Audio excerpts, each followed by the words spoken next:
So here's where I want to start today. In 1996, this man, he was a distinguished anthropologist named Anthony Wallace. He made the prediction that religion would soon be dead. Belief in any kind of God would soon be dead. Hardly a unique claim. He said belief in supernatural powers is doomed to die out, and the reason for that, he believed, was science. His scientific advancement was going to destroy any rational belief in a God. So that's what he said. It's hardly, like I said, a unique claim. Years and years ago, I had a friend who was an atheist. He said the same thing all the time. He's like, oh yeah, science is going to kill it. Someday you won't believe in God. Nobody will, because science is going to kill it. The fascinating thing is, the more science discovers in the world that we live in, the more my belief in God grows. Science and belief in God are completely compatible. From my perspective, as I think I'm going to be able to present some interesting information to you over this week and next week, what's incompatible is science and atheism, which is hilarious. But let's see if we can back that up. So what I'm going to do, if you came here today and you saw the topic, is there evidence for the existence of God, and you were hoping that I could prove the existence of God, I'm not going to be able to do that. The good news is atheists can't disprove the existence of God either. So what I want to ask you to do is, I want to ask you to serve like you're serving on a jury. So in a jury trial, they don't recreate the death, right? You got a dead body. They don't put you in a time machine, take you back in time so you get to see how the murder happened, right? What they do is they present evidence that points in the direction of either innocent or guilty. So that's what I'm going to ask you to do this week and next week, is simply present evidence to you that points in the direction of faith. Now, some of you are like, well, if this was a real jury trial, you would have the opposing view up on stage next to you, right? You'd go first, they'd go second, right? But they get this opportunity every single day in every school across the planet. So this is my one tiny little shot to try and counter some of the claims that are made. So that's why there won't be anyone else talking during this time. So they have plenty of shots. So this is our one shot. I also do want to remind you, I'm not a scientist, right? My degree is in professional studies. So I'm not a scientist. So I will be showing you more videos in this Sunday and next Sunday, than I've ever done in the history of my life. And I hope PowerPoint can keep up, because I'm going to show you a lot of what scientists say, since I'm not a scientist. So I can quote people. And that's what I'll be doing. So I'm going to show you some of my favorite things about this field, because it is so much fun to talk about. So we started a series last week called Doubting God. And we're going to continue that series by talking about what evidence is there that God exists. And as I've already said, I'm only getting through part 1 today. And instead of just doing what I typically do, just skip a whole bunch of stuff, I felt this is too important. We're going to spend 2 weeks talking about this. So please, open your program, grab your notes inside, grab a pen. There'll be some things we're going to talk about. And of course, welcome to those of you who are watching online. I'm super glad you're there. If you want to go to our website at PennyhillChurchLife.com, you can grab our notes as well. Now, some of you, I want to say one more thing before we jump into this today. Some of you are already convinced. You believe in a God. And you're sitting here going, are you kidding me? You spent 2 weeks talking about God. I already believe in him. It's like, can we move on? Okay, so a couple of things about that. First, my hope is that as you get a bigger picture of just how great our God really is, that your worship becomes deeper. I hope that the science that we're going to talk about gives you such a bigger picture of your God that your picture of God expands. But the other thing is, what I really hope too is you probably have people in your life for whom this is a challenging topic. They don't believe in God. So what I always say is, sometimes when you're in a service and you're hearing something that's not really relevant for you, maybe God has you here because he wants you to learn this for somebody else in your life who does struggle with this. So keep those thoughts in your mind as we get into this today. So we're only going to get through 2 pieces of evidence. The first one, there's some complexity to each of these. The evidence of the origin of life is the very first piece that I want to talk about. So the evidence of the origin of life. It is a huge piece of evidence for what I believe, the existence of God. So it used to be that scientists taught, and we have to answer this question, what caused the universe that we live in? What caused the universe we live in? It used to be that scientists taught this, not that long ago in human history, that the universe was eternal. So the universe has no beginning, no end. That's what we used to believe scientifically and what we used to teach in our textbooks. Universe has no end, which was really, really good, because if something has a beginning, then it has a cause. This is a true statement that we know is absolutely factually true. Whatever begins to exist has a cause. So if the universe has no beginning, has no cause, so we don't have to ask, well, it makes it super simple for us to be able to say, well, the universe just was eternal. It's always been there. It never had a beginning, so therefore it never had a cause. It's just eternal. Until along came this guy. And he discovered something called the theory of relativity. And the theory of relativity, he didn't like the implications of it when he worked out his theory, because it meant that the universe had a starting point. And he didn't like that. A lot of scientists didn't like it when he started to talk about this theory, because once you understand that the universe had a starting point and exploded out from there, it had a beginning, then all of a sudden we're back to this problem. Whatever begins to exist has a cause. The universe began to exist. There was a point where it did not exist. Therefore, the universe has a cause. The universe has a cause. Something caused the universe to come into existence. And scientists did not like this at all, because all of a sudden now you have to answer for this, and how do you answer this? And I'm going to get into one of the major things that they say, and I cannot believe that I'm going to be teaching this, but you will have to hold for that. So one of the things that they have no explanation for is what caused the universe to come into existence. Whereas intelligent designers believe in an intelligent being who designed the universe and started it. So one says, and we'll get into what they say in just a minute, this is only part of the origin of life challenge for people who are atheists, who don't believe in the existence of God. The universe, whatever begins to exist, has a cause. The universe began to exist, therefore the universe has a cause. But it's not even the hardest thing, what caused the universe. This is the harder thing. How did dead things come to life? Because the heat and light and radiation from the original Big Bang was so intense, nothing was alive. Nothing. As the universe spread out, nothing was alive. So how did some dead things come together to form living things? When have you ever seen dead things come to life? Where have we ever seen it? Dead things come to life. This is a significant problem, because we have no examples of dead things just coming to life, unless we want to watch science fiction or horror, right? You want to watch Frankenstein? Dead things come to life. Just zap it with a little bit of lightning, which, by the way, is the number one thing that people point to when they're trying to explain this from an atheistic society, or from a viewpoint, is just zap it with lightning. So to prove this, that many of you were taught this. I was taught this in school back when I was in biology class in the 80s. The Miller-Urey experiment, 1952. I thought this had been so thoroughly debunked, I wasn't planning to speak about it until I discovered that, nope, it's not. It's still out there everywhere. So if you aren't familiar with this, maybe it's been a while since you were in school and studied this. These two scientists came together, and they thought, we got to show that, see how the building blocks of life could come together. And so they put, and I'm going to give this a real simplistic summary. They put some chemicals in a glass beaker and zapped it with lightning, and it turned into different chemicals. And they said, look, we can make life. But of course, it was debunked many, many times over. And then all of a sudden, as I was prepping for this, I came across videos that are aimed at teaching children how easy it is for scientists to make dead things come alive. Again, think about what we're saying. We can't explain, if I'm an atheist, what caused the universe to come into existence, but we know everything was dead. And then at some point in the universe's history, all those dead things came alive. They came alive. And they became Minnesota Viking fans and, all these other things that we see around us, in our world. So they just came alive. So, and of course, zap it with lightning. That's what'll do it. And by the way, the scientific phrase for this is abiogenesis. You're going to need to know that because of what I'm going to show you right now. So one of my favorite resources, I'm going to give you some resources. Flip your notes over on the back. At the top, it says YouTube Origin of Life. There's 2 videos. They're short. They're 10 minutes long. They are actually the top 3. I separated them out because they're so good.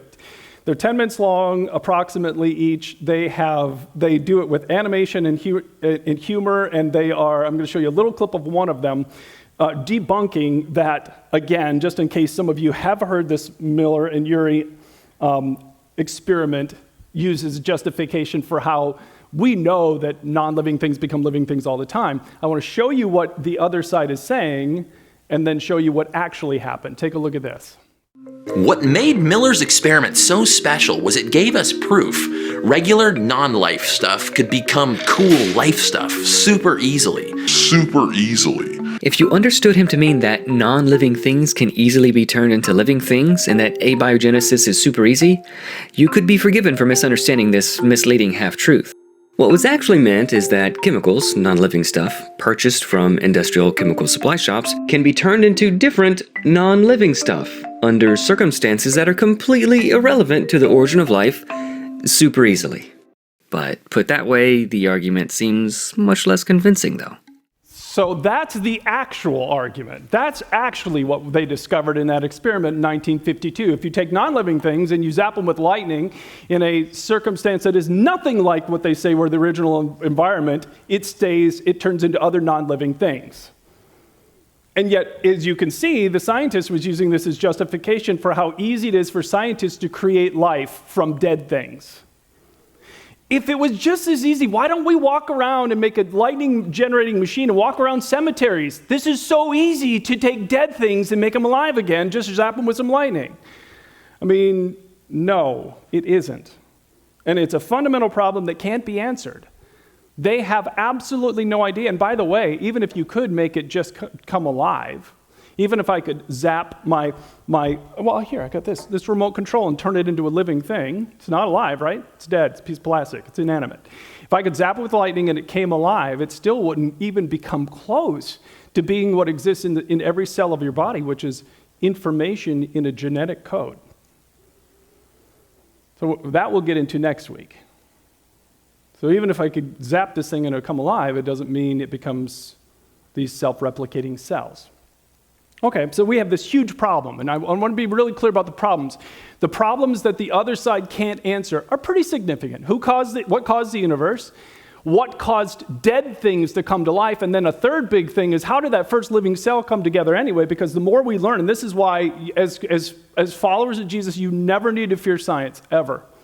The more science advances in the field of biology and chemistry, the more amazing our faith becomes. It's like, man, it takes enormous faith to believe these things happen by accident. Matter of fact, let me show you one experiment that was done. Look at what this scientist who was talking about how the first living cell came together. Look what he showed. Take a look at this. If I take a sterile test tube and I put in it a little bit of fluid with just the right salts, just the right balance of acidity and alkalinity, just the right temperature, the perfect solution for a living cell. And I put in it one living cell. This cell is alive. It has everything it needs for life. Now I take a sterile needle and I poke that cell, and all its stuff leaks out into this test tube. You have in this nice little test tube all the molecules you need for a living cell. Not just the pieces of the molecules, but the molecules themselves. And you cannot make a living cell out of them. You can't put Humpty Dumpty back together again. So what makes you think that a few amino acids dissolved in the ocean are going to give you a living cell? It's totally unrealistic. Okay, kind of a problem. Literally, when you can take the entire cell, poke it, bring it apart in perfect conditions, and how many of you have heard that the primordial ooze wasn't exactly perfect conditions, right? We can't do it in any way with everything starting. With every item in a living cell, we can't put it back together. But we're supposed to believe that it just popped into existence in unreal conditions, just horrifically harsh conditions, and it just decided to get together one day, and all the molecules decided together, hey, why don't we all get together? Let's form a cell, right? And it still doesn't explain how dead things came to life in the first place, and it still doesn't explain what caused the universe to come into existence in the first place. Do you hear the problems with this? It's way more logical to believe that there's an intelligent designer outside of the universe who caused it all to come into existence. That's way more likely than believing that, Frankenstein lives. Zap something with lightning and it'll become alive. And then it'll form other living things and jump together in a cell. So what caused the universe? How did these dead things come to life? How did that first living cell come together? These are all significant problems that atheists have absolutely no answer for. Matter of fact, one of my funniest things that I saw when I was prepping was this definition of what an atheist is. Atheism is the belief that there was nothing, and then nothing happened to nothing, and then nothing magically exploded for no reason, and everything, creating everything, and then a bunch of everything magically rearranged itself for no reasons whatsoever into self-replicating bits, which then turned into dinosaurs. And that's what you have to believe. There was nothing. Nothing caused itself to just explode.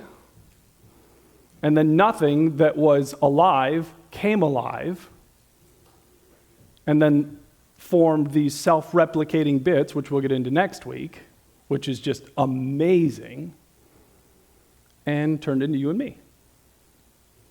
Does it take any faith to believe all of this?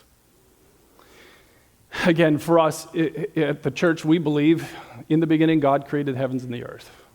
That there is a being outside of time and space, outside of matter, who is not limited in any way by the things that limit us, who's spoken to being the universe. So, again, which one fits the facts better? Atheists don't deny that they have absolutely no answers for any of those questions.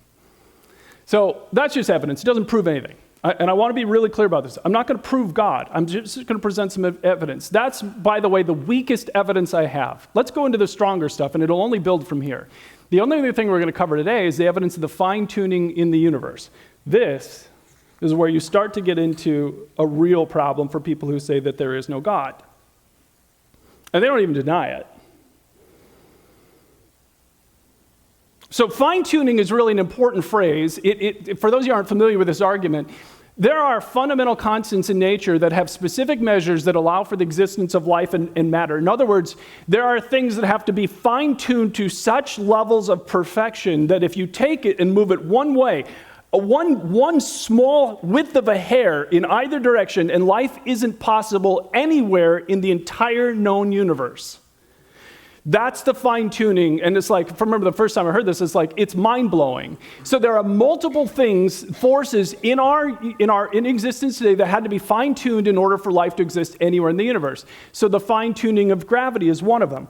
So this is one of the major ones. So let me show you a video. Strobel learned that life also hinges on the precise strengths and relative values of many different physical constants. One example of this fine-tuning is the force of gravity. Imagine a ruler divided up into 1-inch increments and then stretched across the entire universe, a distance of some 14 billion light years. For the purposes of illustration, the ruler represents the possible range for gravity. In other words, the setting for the strength of gravity could have been anywhere along the ruler, but it just happens to be situated in exactly the right place so that life is possible. Now, if you were to change the force of gravity by moving the setting just 1 inch compared to the entire width of the universe, the effect on life would be catastrophic. No large-scale life forms could exist. Anything that was more than the size of a pea would be completely crushed. So you might be able to get life of a very, very primitive sort, such as bacteria, but you could never get conscious observers.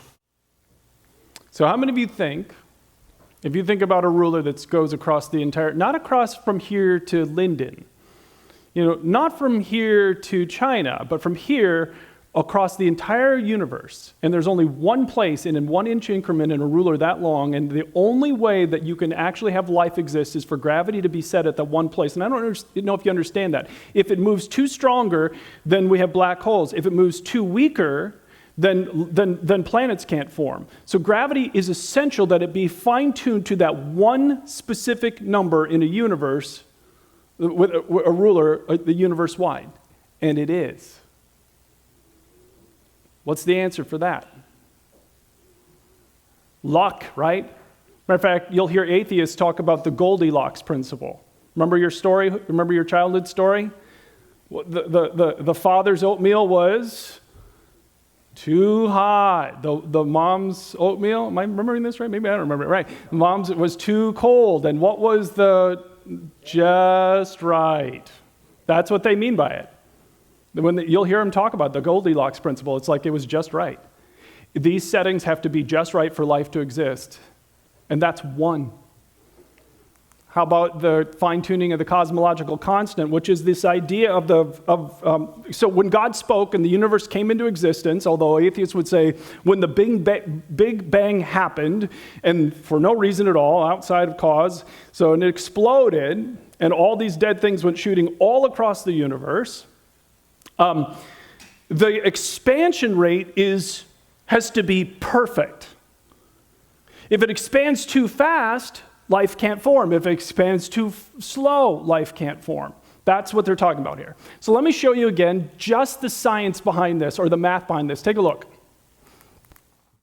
Another example is the cosmological constant.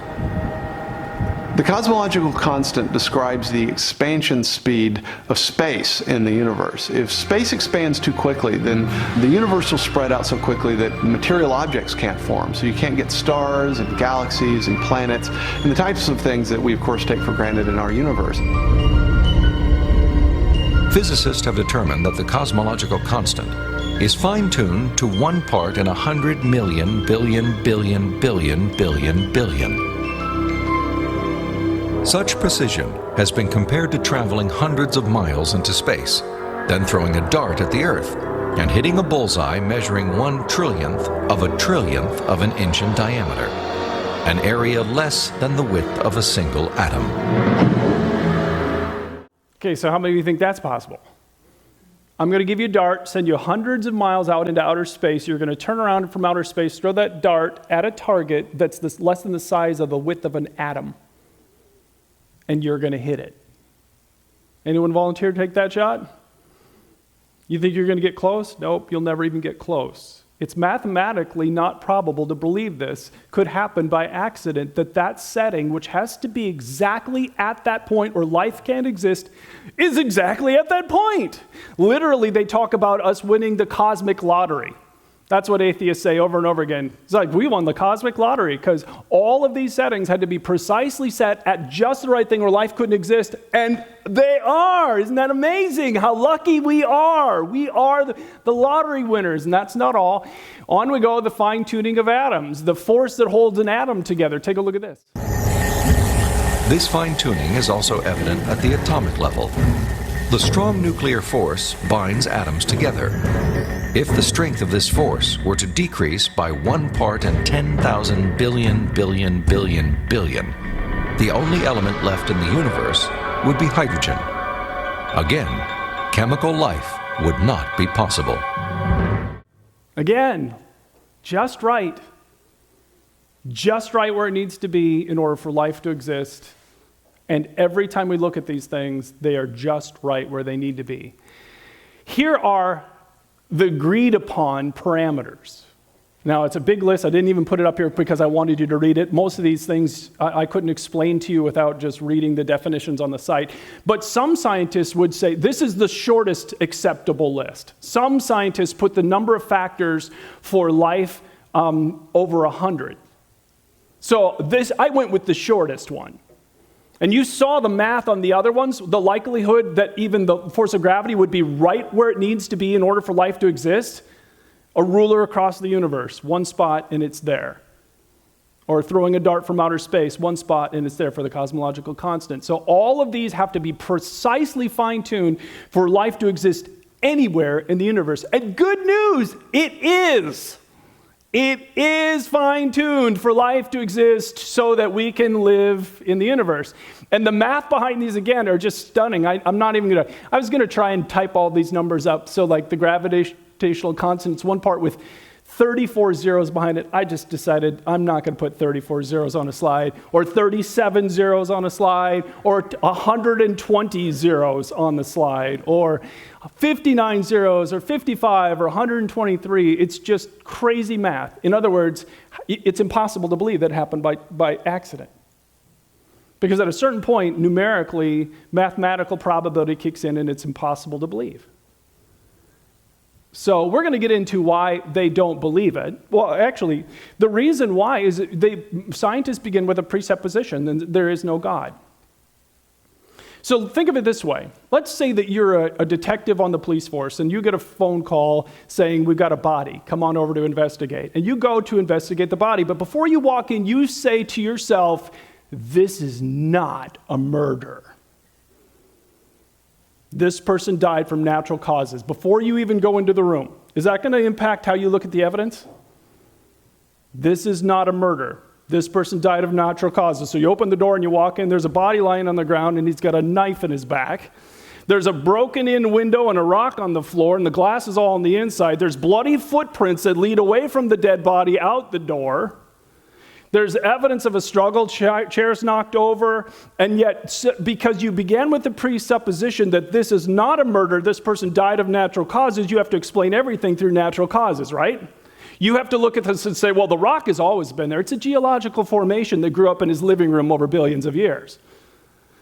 And the fact that he's got a knife in his back, he was dancing with a knife and accidentally backed into a wall, and then the footprints, the bloody shoe prints that don't fit his size, you don't even have them. He put shoes on, ran outside while he was dying, disposed of those shoes. We just haven't found them yet. Came back in, laid down on his face to die, and the bruises all over his hands. He was pounding hamburger, right? You have to come up with crazier and crazier explanations to try and explain the evidence of what you see, and this is what's going on. Because here is what they actually do, because they can't deny the reality of the fine-tuning of the universe.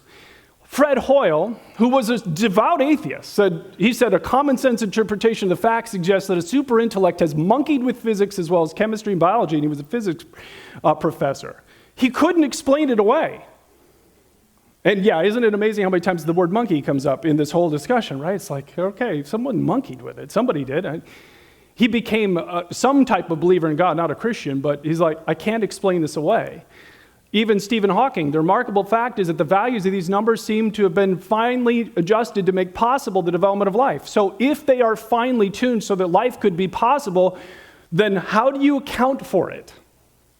Matter of fact, Christopher Hitchens, the very famous atheist who debated Christians all the time until he passed away, he was in a car talking about it, and it was recorded. Look at this. At some point, certainly, we're all asked, well, which is the best argument you've yet come up against from the other side? And I think every one of us picks the fine-tuning one as the most intriguing. The Goldilocks. Yeah. Okay. Fine-tuning the 1 degree, one hair different to nothing. But even though it doesn't prove a designer could all have happened without you have to spend time thinking about it, working on it. It's not a trivial. We all say that. You hear what he said? The fine-tuning can't be denied. The science and the math are there to prove that it's fine-tuned for life to exist. How do you account for fine-tuning without a fine-tuner? Which is the fundamental question, right? So then you get into scientists' attempts to try and account for a fine-tuned universe without a God. Remember, they walk in and say they died of natural causes. The only thing that exists in our world is provable by natural causes. That's what they're doing. There's nothing else, just natural causes. So then they have to come up with theories. I still can't believe this is their number one theory. It is the theory of the multiverse. If you hear Neil deGrasse, who's an atheist scientist, he's all over the news, he talks all the time. He was talking about this in one of the videos I was watching in the interview, and he talked about, well, it could be the multiverse, because they just have no explanation to how to explain the mathematical impossibility that life exists in the world, anywhere in the universe, and life exists in the universe. We're here. So the multiverse. So when I first heard this, I thought it was a joke because I grew up reading comic books. So I'm very familiar with the multiverse. The multiverse, was a comic book idea. that there are multiple universes. And so the reason, because the math is so impossible, the only way that you can have a universe with every single one of those parameters finely tuned to the precise spot where it has to be for life to exist anywhere in the universe is to have a universe-making machine that is churning out universes at an infinite rate. And if you have an infinite amount of universes, then it is possible that in one of those universes, in an infinite amount of universes, you can have one of those universes have all of these parameters that are essential for life, move one and no life anywhere, and that one universe will exist where all of the parameters will line up so that you can have life. Now, when Neil deGrasse was talking about multiverse, he at least was intellectually honest enough to say, well, I know I just kicked the problem down the road. Yeah, you sure did. Where does a machine that makes, listen, it doesn't make marbles. It doesn't make chocolate candy bars. It makes universes. Where does a universe-making machine come from? Who designed that? And where do you get the resources? You imagine how much resources you have to put in a machine to make universes? And you have to have an infinite number. I wish I could tell you, and I used to think that this was just like a fringe role of science, part of the atheistic response to the fine-tuning of the universe. It isn't. Multiverse is constant in the literature. Constant. If you haven't read on this recently, just go look it up. You'll find, like I said, Neil deGrasse is talking about it. It's like, this is everywhere. I don't know how much scientific validity all the other ones have. Like one of them I read this morning before coming, because I just read about this, was time travel. That someday in the future, we will have the scientific ability to create a time machine and we will go back and fine-tune the universe ourselves. That's what you have to come up with to explain the fine-tuning of the universe. Time travel, and a universe-making machine, because it's not mathematically possible that life exists. The universe is it has to be too finely tuned for life to exist anywhere, and here we are. So what's the best explanation? The best explanation, that there's a being outside of time and space with wisdom and power beyond anything we have ever imagined. Listen, if he can make a universe, he is beyond powerful, right? And he is beyond anything we've ever attempted to describe for wisdom. Because he knew exactly where that setting had to be for gravity. No one had to coach him. Didn't have to read it in a textbook. Our concept of God is pretty small, isn't it? He is vastly greater than we've ever imagined. The best and most logical conclusion to draw is that when you see a finely tuned universe, that there's a fine-tuner. Not that there's a universe-making machine or fictional time travel where we go back and change the dials. How would you even do that anyway? Intelligent design, as one sees it from a scientific point of view, seems to be quite real. This is a special universe. It's remarkable that it came out just this way. It is remarkable. That's why you never need to be afraid of science. Now, like I said at the beginning, I can't prove that God exists. I can't. I can only present evidence. So these are my two pieces of evidence for today. Something caused the universe. Atheists have absolutely no explanation for the cause.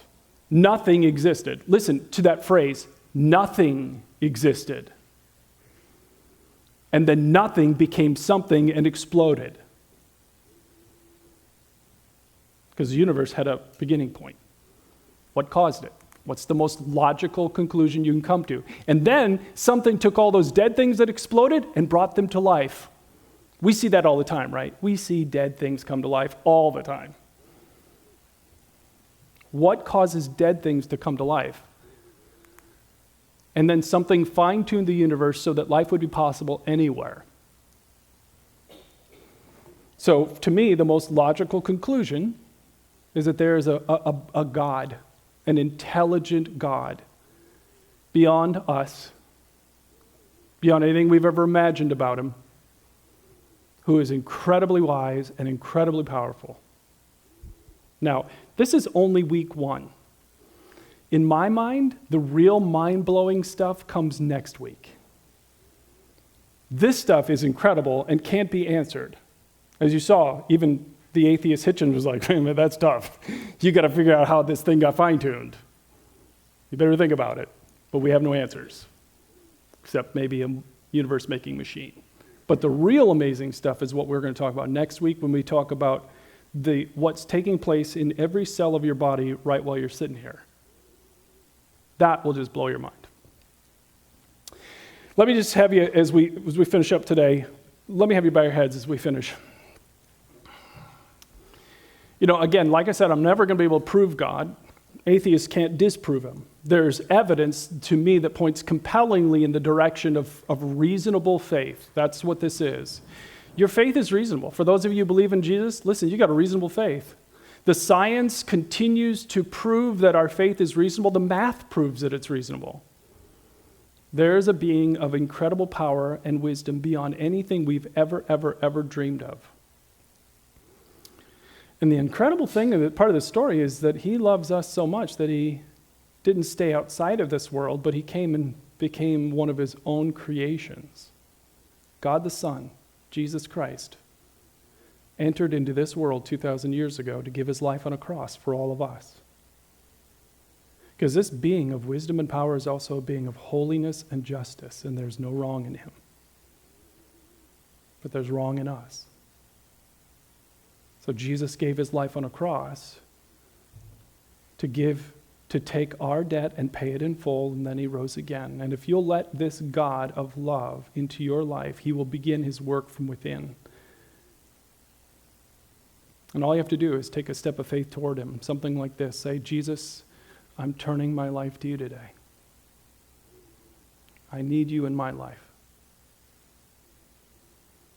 It's incredible to think that the God who created all this would want to come and live inside of me. And I accept your offer. In Jesus' name, amen. Thank you so much for taking the time to watch this service today. We hope as a church and pray that this was something that really helps connect you deeper to Jesus. That's what we're all about as a church.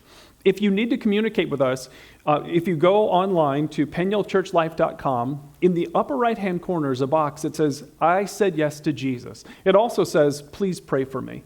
Just click on that, and it'll take you to a place where you can communicate with us as a church. So if you ever want any of the resources we mentioned in a service, go there and let us know. We'll gladly send them to you.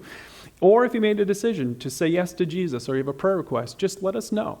And we're always glad to hear from the people who are watching online. And if we can continue to help you grow in your faith in any way, then we want to do that. So again, thank you. And our prayer is that you continue to grow and connect and find the true life that Jesus Christ is offering.